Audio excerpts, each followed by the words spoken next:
Something is valued at $100. Through the supply and demand, it's now selling for $300. Supply slows down. Demand slows down. It's now selling for $250.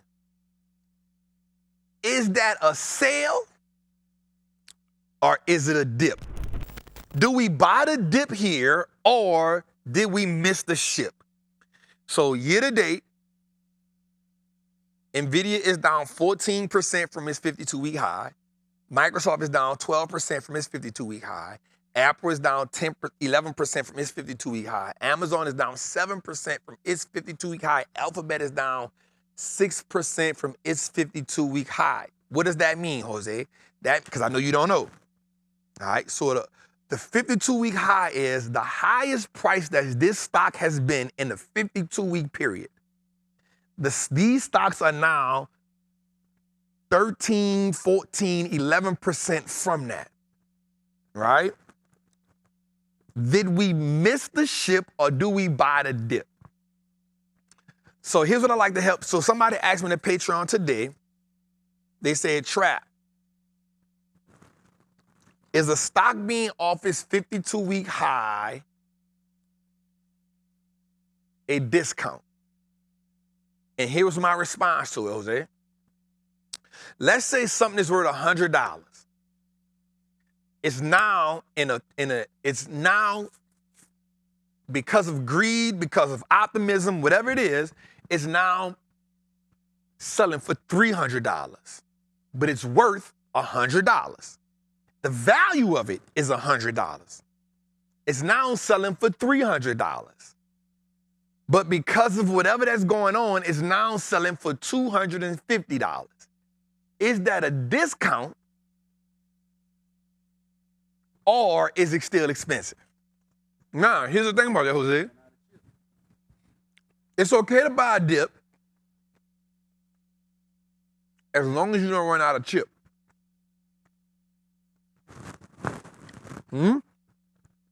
Okay. You can buy the dip, but it's not a discount. And so the goal is to understand the difference between the two. So that's what I said in the Patreon today. I said, you can buy a dip, but know that the dip is not necessarily a sale. It's a difference. So when you buying a dip, are you buying a dip to just add on to the position? Because that can be a thing, right? Like you can buy a dip to add on to your position because it is retracted from its all-time high or its 52-week high. Or you can be looking for a sale, which means you may need it to come closer to the valuation price. Now, here's the thing. You'll get a dip multiple times throughout the year. You may only get a sale once a year. Come on. Come on. Come on. And we be teaching up here, dog. You be teaching up here, dog. You feel me? You can get a dip multiple times throughout the year because we already put out the chart, can't think of what show it was. You'll get multiple 1%, 3%, 5%, and 10% retractions throughout the year, right? You get a retract 10%, I think, once a year. You get a 5% somewhere between 2 times a year. You get a 1 to 3%, I think, 6 times a year. I can't remember which one it was. So you got to ask yourself this question. Now, watch this, Jose. Multiple dips can lead to a sale. Come on. I'm with you. Right? So the question is, the real answer to this is, before you buy anything, you must first understand what the true value is. Yep. That's why I want to know if they're innovating. I did put a poll in there too. We got 80% saying they buying the dip. For sure. For sure. And then actually 6 Hustles say, if it's worth $100, Trap, but somebody pays $300, isn't it worth $300? Hell no. That's a good question. So he said, Trap, if something is valued at if it's valued at 100 and it sells for 300, is it now worth 300? That's a 2. So the answer is yes and no. Here's why. Value is based on the buyer. Worth is based on the significance of the thing. No, worth is based the significance of the thing. I mean, worth is what the buyer is willing to pay for it. Value is what the significance of it is based on fundamental research. Your worth to the market and what the value is two completely different things. Right? So when you ask yourself what a company is worth, you're saying to yourself, what's the company's value? That's why I call them value investors. Because what you're doing is you're saying, based on these fundamental principles, this is what it's valued at. Think about this, Jose. Think about evaluation of something is based on you appraising the company. Right? So when you're doing research on a stock, you're actually appraising it. Ooh. Similar to real estate. We came up with a new term right here, stock appraisal. Write it down. Write it down. Come on now. So when you're doing a fundamental research on something, Jose, you're actually appraising the company to see what its value is. The next thing you're going to do is, watch this, you're going to see what it's worth to the marketplace. Now, this is where technical analysis comes in at. Because technical analysis means you're looking at the charts. The charts are going to tell you what is it worth to the market in these different time periods. Come on, bro. We cooking with Crisco. This the fish scale, bro. That thing, come on. We cooking. I don't have a problem with them buying the dip. I will say make sure you got enough chip because you never know how far it will dip. All right, let's go a little further. Last January, the market gave us a 2.24% rally in January. Whew. Come on, I'm broke.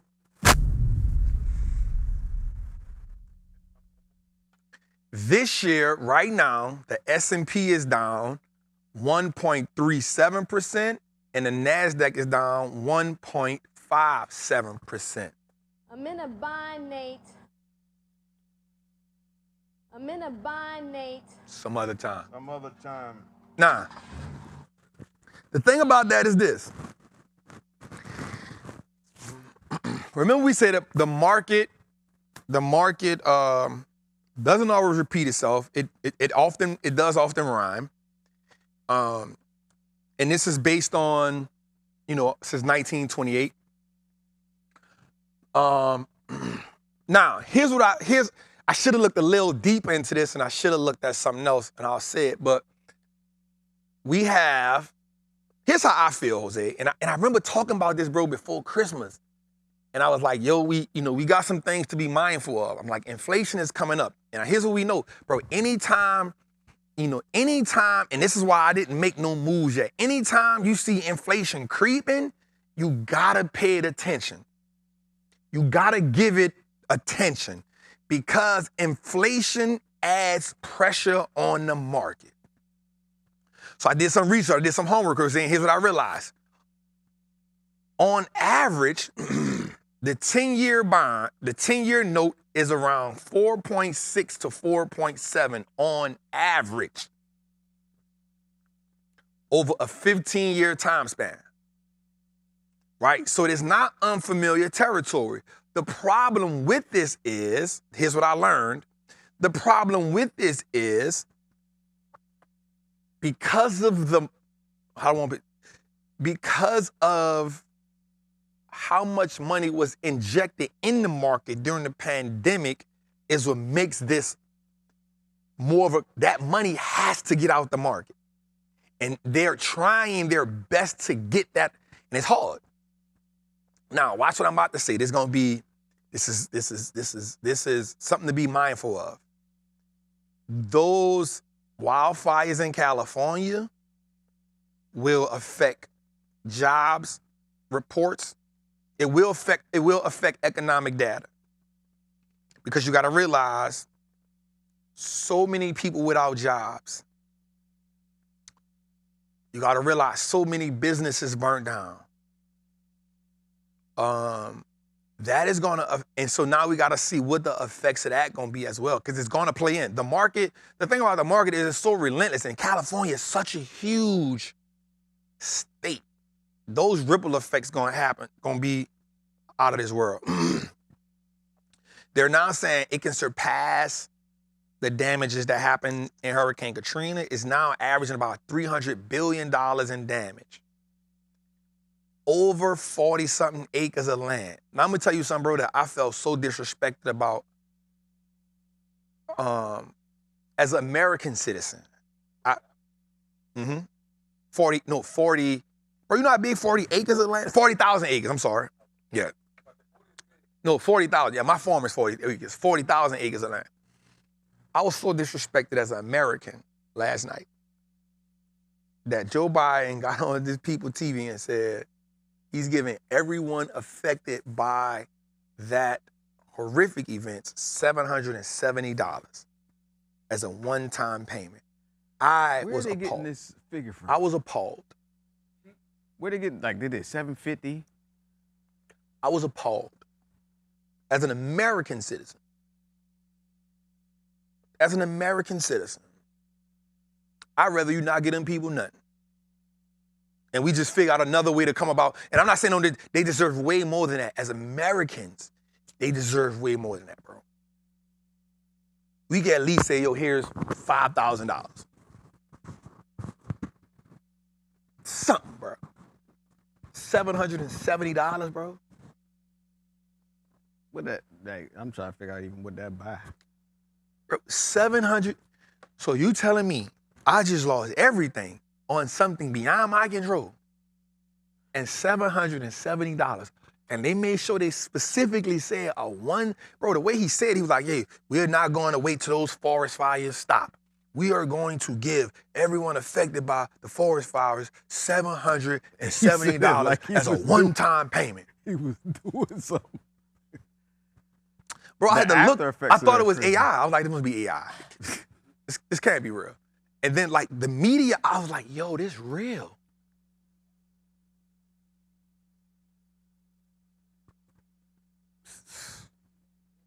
You think about people not just losing their like, we money. cannot be the greatest country in the world.